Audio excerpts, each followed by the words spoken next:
Hello, everyone. Welcome to Barca News, where the match between FC Barcelona and Atletico de Madrid just ended with a masterclass performance by Barcelona, one of the best matches this season and probably the best first half this entire season. And of course, with Joao Felix responding to all the criticism that he's been receiving from Atletico Madrid this week, giving Barcelona that 1-0 goal and allowing the team to take home that very important points. We have a lot to discuss about today's match, so let's begin.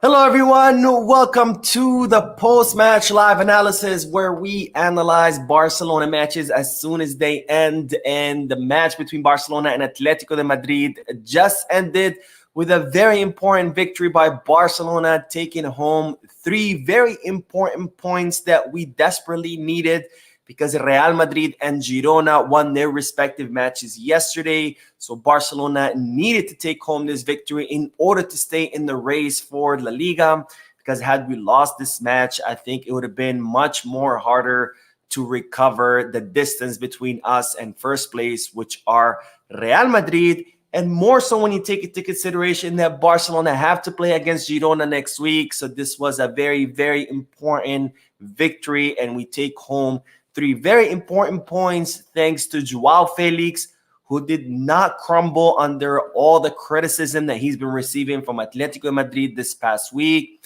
whether it was the statements by El Cholo Simeone, the statements from Antoine Griezmann, or even the statements by Atletico de Madrid CEO Cerezo. And he responded in the best way, not only having a great performance in today's match, but also scoring Barcelona's only goal and giving Barcelona a very important victory against the Madrid-based club. Now, I have to say that for the first time in a year, this was the first well-deserved 1-0 by FC Barcelona. We all know that the team has had a lot of 1-0 victories, whether it's been this season or even the last second half of last season. And every time we won 1-0, it always left us with that empty feeling that the team did not perform well, that the team did not play well, that we barely scraped by. But this was not the case in today's match. Today's match, we absolutely dominated. The team absolutely gave us a masterclass of a performance, and it was a very much well-deserved 1-0. And in fact, it could have been 2, maybe even 3-0, and it still would have been a well-deserved victory. Another thing I have to say about today's victory is that for the first time, this was a collective effort, because there's been a lot of matches where we won thanks to individual performances, and that was not the case in today's match. Today's victory was completely a collective effort where the entire team came together, the entire team played well, or the players did their job. Of course, some players better than others, but nonetheless, this was a team effort where the entire team put on a masterclass, completely subjugated Atletico de Madrid, and where the team completely dominated Atletico Madrid. And it was thanks to the collective effort that Barcelona were able to defeat Atletico de Madrid. Of course, Joao Felix's goal was the reason why we won. But nonetheless, this was not a victory just due to Joao Felix's performance. This was a victory due to the entire team's performance, where, again, completely subjugated and dominated Atletico de Madrid, and where Barcelona took home a very well-deserved victory despite that deceptive score of 1-0, because I think Barcelona definitely deserved more than that 1-0. Now, overall, great sensations by the team. We had a very well-organized defense in the back, very well-organized back line that withstood all the pressure from Atletico Madrid and completely canceled out Antoine Griezmann and Alvaro Morata, who have been having a phenomenal season so far. We had a well-organized midfield as well, with the Frankie de Jong, Pedri, and Ilkay Gundogan having excellent performance in today's match, which allowed us to win the midfield and be spend most of the match in Atletico de Madrid's third. And also, I have to say something that Barcelona have been lacking a lot, which is the high press. Barcelona executed the high press in a phenomenal way, where every time Barcelona lost the ball, they immediately recovered it. Where every time Atletico Madrid had the ball, we immediately took the ball away.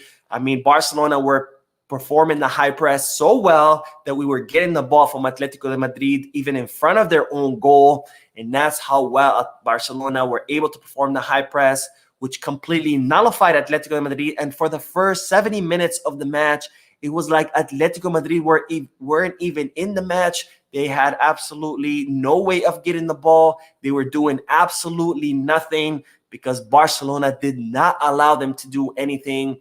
And because Xavi Hernandez's tactics definitely were much more superior to El Cholo Simeone's tactics. Another thing that Barcelona did really well was moving the ball fast. You know, this is something I've been complaining about for a very long time, where I've always said that Barcelona moved the ball way too slow, where they passed the ball back and forth from side to side without creating any space or without attacking the space or without having those fast transitions. That was not the case in today's match. Barcelona circulated the ball really well. We had a lot of fast transitions, starting with the first minute with that Rafinha miss, where it was a 1-2 with Rafinha passes the ball to Pedri, runs into the empty space. Pedri passes the ball back to Rafinha. And then unfortunately, Rafinha missed. But nonetheless, Barcelona were doing their job in circulating the ball, having those fast transitions, creating space through their passing, not just passing the ball aimlessly like they've had in past matches.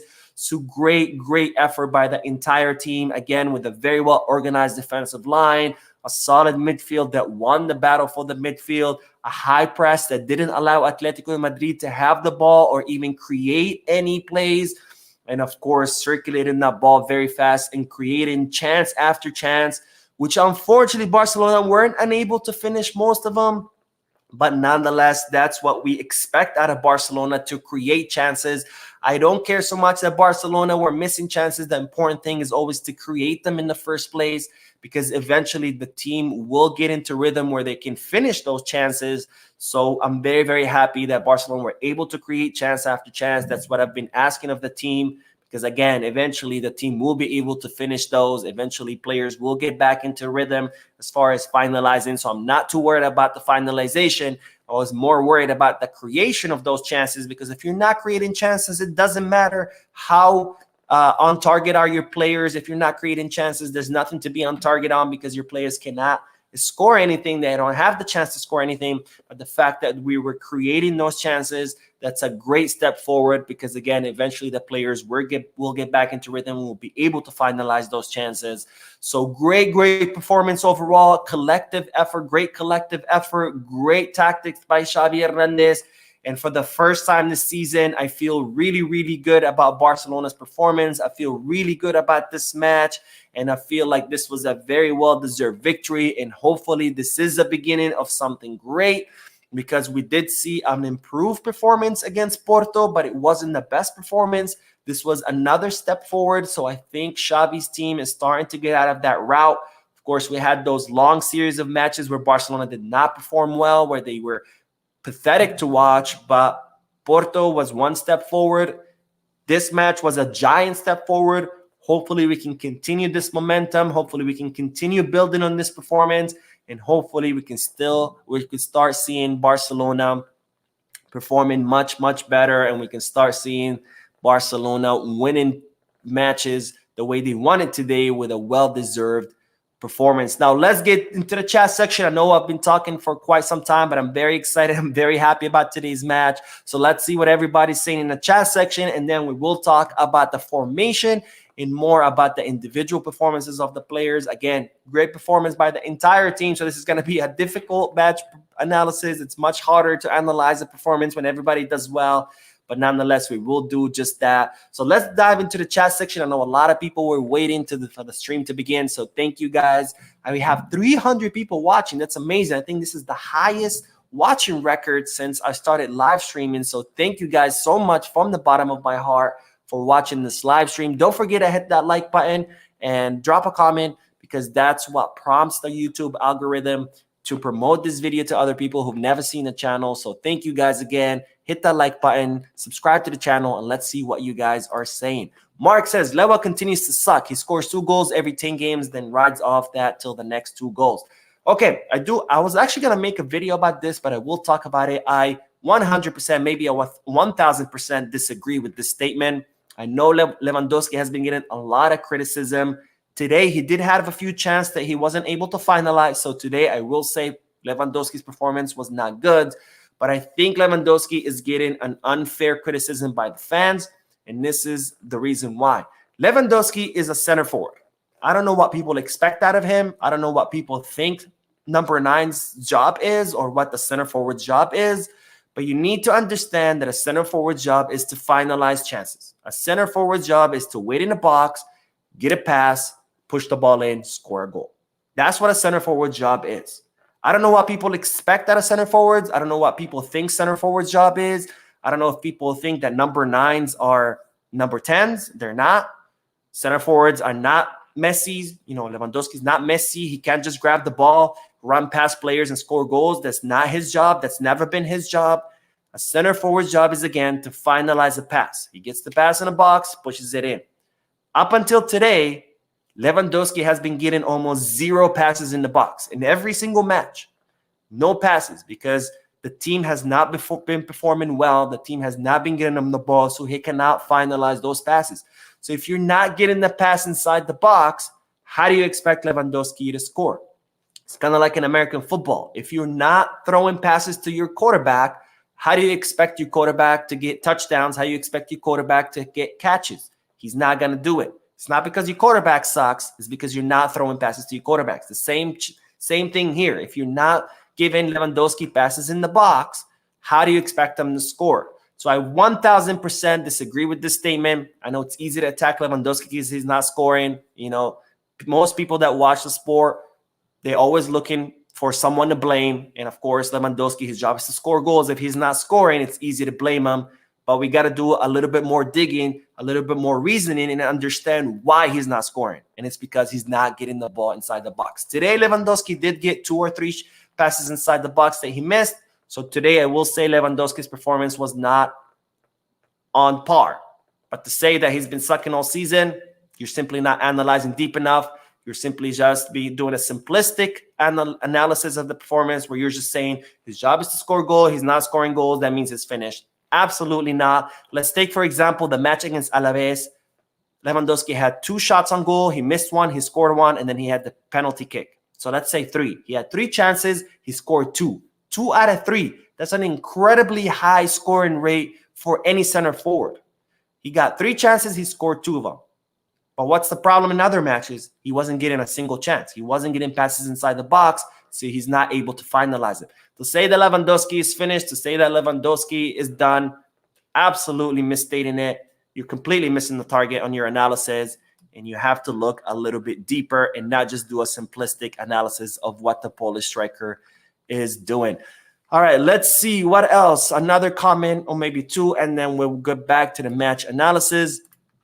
Carlos says, I believe we have seen progress the past 2 games. At least they are creating chances and the high pressure is working. The goals will come one step at a time. 100% agree with you, Carlos. Like I said at the beginning of this live stream, this is a huge step forward. We had a very well-organized defensive line. Our midfield won the battle for the middle of the field. We had an incredibly high press that completely canceled out Atletico Madrid's attack. And we created chances, something we weren't doing in past matches. So we have taken a huge, huge step forward. If we keep on this, building on this momentum, if we keep creating chances, the goals will come. But right now, we got to focus on maintaining this performance, on keeping up with the chance creation. All right. Bolan says, hey, Mo, this is Scuba from Caddy, Texas. Big fan of all your videos. Thanks for making them for us.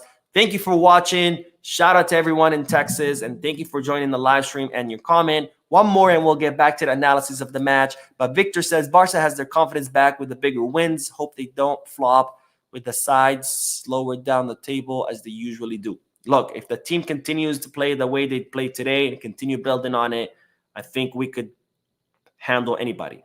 Small teams, big teams, it doesn't matter, because today, the way Barcelona were circulating the ball, they were creating space, and it's something that Barcelona weren't doing. And that's why Barcelona were struggling against lower teams, because lower teams would just park the bus and Barcelona couldn't create chances because they couldn't create space. But today, Barcelona created space with their ball circulation. So if they continue doing that, then lower teams won't be a problem either. All right, let's get back to the match analysis. And let's start talking about the formation, because I believe that Xavi Hernandez completely got it on point. He got the right formation. I think he beat out El Cholo Simeone as far as his tactics. And I'll make this bigger, but we started with Iñaki Peña on goal. Of course, Mark ter Stegen not playing. He's still suffering from that back injury. We had Joao Cancelo once again playing on the left as on the left back. Both Araujo and Andreas Christensen as the center backs. It seems that Inigo Martinez felt some discomfort during the warm-up, so Xavi Hernandez opted out for Andreas Christensen instead of Inigo Martinez.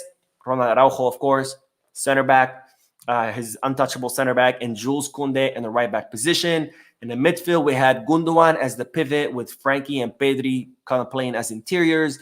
And, of course, Robert Lewandowski up front with Joao Felix and Rafinha on the wings. Now let's start talking about Iñaki Peña, because I thought he had once again a phenomenal match. Of course, he didn't have a lot of stops to do because overall Barcelona dominated.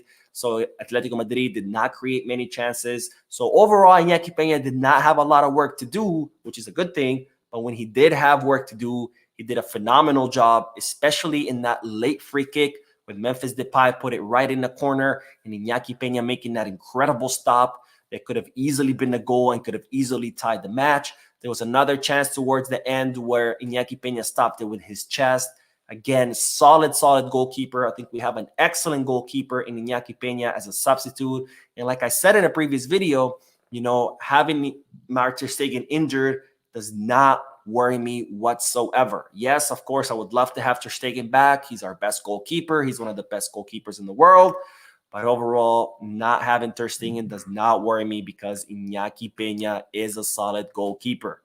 And I'll say it again. I said it before. I'll say it again. And today was another proof of that. Now, Joao Cancelo on the left. A little bit of a quiet match of Joao Cancelo. Was not as dominant as in the match against Porto. But there's nothing to say anything bad about there. Joao Cancelo has been solid the entire season. Players are not going to have excellent matches every single match, so I can't complain. I can't say anything bad. Yes, he wasn't as good of a match against Porto, but he did his job. He had some good runs. And against Porto, I had to say he was an absolute menace. He wasn't today, but again, nothing bad to say. He's been solid all season. We cannot expect him to be a menace every single match like the way he was against Porto. Ronald Araujo and Andreas Christensen in the center back. I'm really glad that Xavi Hernandez learned from his mistake. Why do I say that? Because if you all remember the match against Alaves, they had Samu in the middle, who's the Alaves' strongest player. He plays as a center forward. And Xavi made the huge mistake of having Ronald Araujo on the right and Koundé as a center back. That was a mistake because Samu was Alaves' strongest attacker, and Araujo was our strongest center back, and Xavi put him on the right instead of in the middle, and that cost us because Samu absolutely destroyed Koundé. He scored a goal. He could have easily scored 3 more. Thankfully, he missed, but then Xavi had to revert things and put Araujo back in the center towards the second half, which then completely canceled that Samu. So Xavi did not make the same mistake this match. He knew that both Griezmann and Alvaro Morata have been having a phenomenal season so far. They both play through the middle. So Xavi put his 2 strongest center backs in the middle, which are Araujo and Christensen, and we saw the result. Both Griezmann and Morata were completely canceled out this match. So I'm really glad that Xavi Hernandez did that, did learn from his mistake. It did not make the same mistake against Alaves. Then we had Jules Koundé on the right back. I really like Koundé on the right. I think I like Koundé on the right more than in the center. I know he's a natural center back, but Koundé has had better performances as a right back than as a center forward, as a center back. And I think Koundé actually had a much better match on the on the right back than Joao Cancelo did on the left. But again, this is not to say anything bad about Cancelo. Cancelo's been having a great season, but I really like the first half of Jules Koundé, especially the way he was combining with Rafinha. They were causing a lot of damage through the right flank. In the middle, İlkay Gündoğan, phenomenal match. Probably his best match so far. I mean, he was absolutely decisive. He was intercepting passes, completely stopping Atletico Madrid's attack in its track, reading the field really well. And most importantly, when Barcelona was attacking, he was the driving force behind the attack. He was the guy in the back who would start plays. He was the guy who was distributing the ball.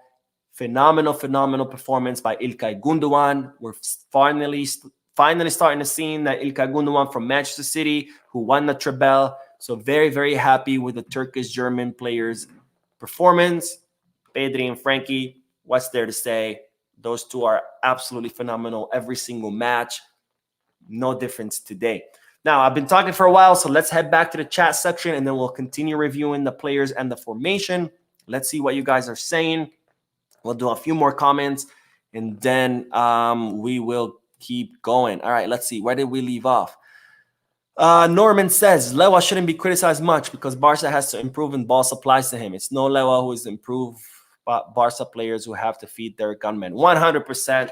I agree. Again, I think that the criticism Lewandowski gets is completely unfair. Again, it's most people, they just want a scapegoat. They just want to blame someone, and they just pick the easiest target. So they look, oh, Lewandowski, his job is to score goals. He's not scoring goals. It's his fault. But when you do a deeper analysis, not just the surface analysis, you realize that, yes, the problem is not Lewandowski. The problem is nobody is getting him the ball. And if you can't get him the ball, he can't score. How are you going to score if you don't have the ball? It's impossible. So 100% agree with you. Barcelona have to improve on supplying Lewandowski the ball, and then we will start seeing him score. He was the top scorer last season. People's memories are so short. It's insane. So 100% agree with you. Barcelona have to work on that. Today they worked on that. Lewandowski got the ball a few more times than he probably got the ball more times this match than he did the entire past season. Prince says, Mo, that's an excuse for Lewandowski. It's not an excuse. That's the reality. Paul says, I'm not enjoying anything from Uncle Robert. Anyway, I'm watching from Liberia. Thank you for watching for all the way from Liberia. And let's see. This is the most incompetent and idiotic attacking line we've had in the past 50 years. There's no hope for this team. I think you watched a different match. Norman says, we no longer have Messi, who had such a vision. It's now up to our players to play a style that will make our center forwards score goals. 100% agree with you. All right, what else? Toomey says, I've been seeing why Xabi loved Dembele so much. I honestly don't even remember who Dembele is. If you guys do, remind me. I'm kidding. Of course, I know who Dembele is, but I don't think we needed Dembele, and we're seeing it because at PSG, he's doing absolutely nothing. Tony said, we look great, but we always struggle around the 70-plus minute. We always get sloppy around that time. We lose possession, and when we're pressured, we push the ball with no direction. I must disagree a little bit with you because in past matches, I would have agreed 100%, where the team completely fall apart the final 20 minutes.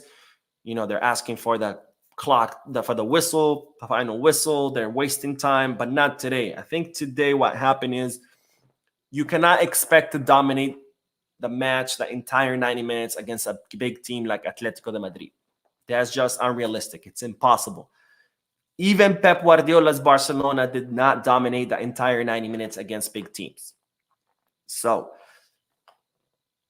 Atletico Madrid generating chances the final 20 minutes, that's expected. It's just going to happen. No matter how good you're playing, no matter what players you have, it's going to happen. Big teams will eventually get possession of the ball, and they will generate chances. And that's what happened today. And Barcelona stayed focused. The defensive line stayed very well organized. And despite Atletico Madrid dominating the last 20 minutes and creating chance after chance, Barcelona did not fold, did not collapse, and they were able to withstand the pressure.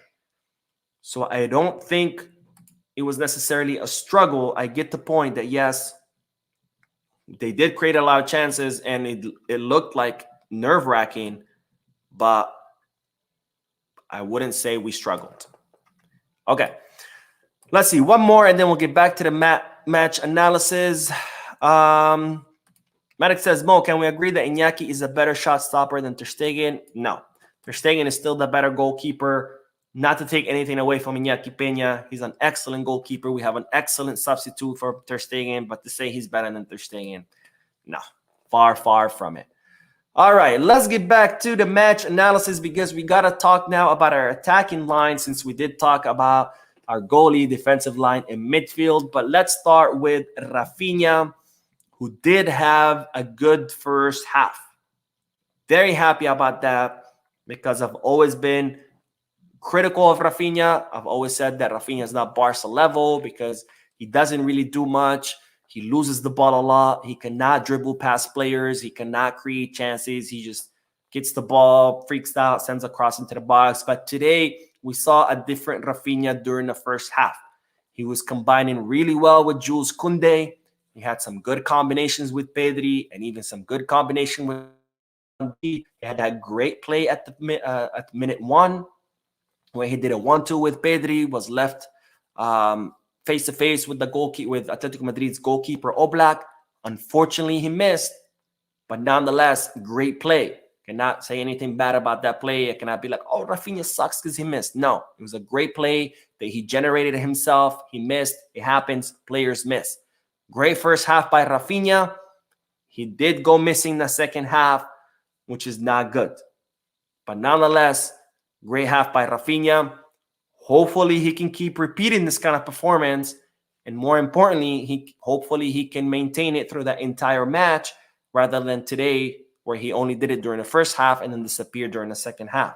You know, I'm not going to say anything bad about today's performance about Rafinha, but I'm also not going to say, oh, Rafinha's excellent, he's amazing, because no, he still has a long way to go. First of all, he has to be able to maintain that performance throughout that entire match. You can't just have a great first half and then a bad second half. That's number one. Number two, he has to be able to keep up that performance through the majority of matches. I'm not saying he has to be great every single match. That's impossible. Every player has bad performances, including Messi. Messi used to have bad performances as well. But I expect from a Barcelona player to at least perform well during 80% of matches. You can disappear the other 20%. I expect you to be great during 80%. That's not the case for Rafinha right now. He had a good first half. That's great. But I want him to have 2 great halves of every match for 80% of matches of the season. So good performance today by Rafinha, but he needs to continue that in order for us to say that he's great or not. Lewandowski, I don't want to talk about it. I already talked about it a lot today. So I don't want to go over and bore you with the same things. So let's talk about Joao Felix. Great performance by Joao Felix. Did not crumble under all the criticism that he's been receiving by Atletico Madrid. I think they've been trying to get into his head, you know, with Griezmann's statements and Cholo Simeone's statements, Cerezo, who's the CEO of Atletico Madrid's statements, and instead of, you know, let that affect him, I think it did the total opposite. It actually motivated him. He had a really, really good match. He was creating a lot of headache for Atletico Madrid's defenders. He was combining well with his teammates. His goal was absolutely phenomenal. And it was actually sad to watch Atletico Madrid's constantly fouling him, constantly hitting him. I really think they have beef with him. But nonetheless, he was absolutely superb. He was able to overcome the adversity, and he was able to shut all the haters up. The only thing bad I would want to say, or that I would like to say, is I think it's more of a double-edged sword, unfortunately, because the fact that he performed so good, that he scored the winning goal, then might hurt us at the end, because then Atletico Madrid are going to want to ask for a lot of money for him. But that's a problem down the road to think about, because Joao Felix shutting everyone up. Now, I know a lot of people were complaining about the substitutions, saying, oh, they came too late. Well, why was Xabi taking so long? Well, look, I think Xabi got it right this time. And the reason why is because if your team is doing well, they're playing great, they're subjugating and dominating the opposing team, they're circulating the ball quick, they're creating chances, why the substitutions? If it ain't broke, don't fix it. Unless, of course, you start seeing your players getting tired, then you want to do substitutions. This whole like you have to make substitution at the 60-minute mark, that's a fallacy. You don't have to. If your team is not doing well, then yes, start changing because you have to figure something that does work. Things are not working. Let's figure out how to fix it. In this case, things were working. And not only were they working great. So why change it? Unless your players start to get tired.